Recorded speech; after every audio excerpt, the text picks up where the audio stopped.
100 күндік садақасы. Руы Адай, Қосай, Шалбар. Ғалия Нақышқызы.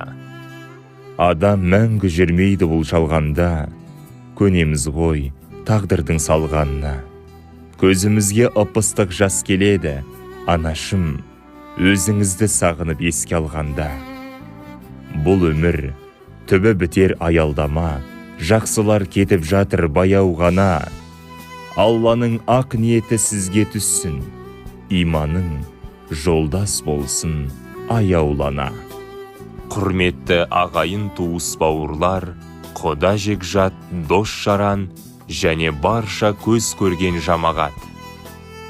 Сіздерді 23 қыркүйек 2023 жылы сағат 12:00-де өтетін аяулы анамыз Ғалия Нақышқызының рухына бағышталған 100 күндік садақасы берілетінін хабарлаймыз.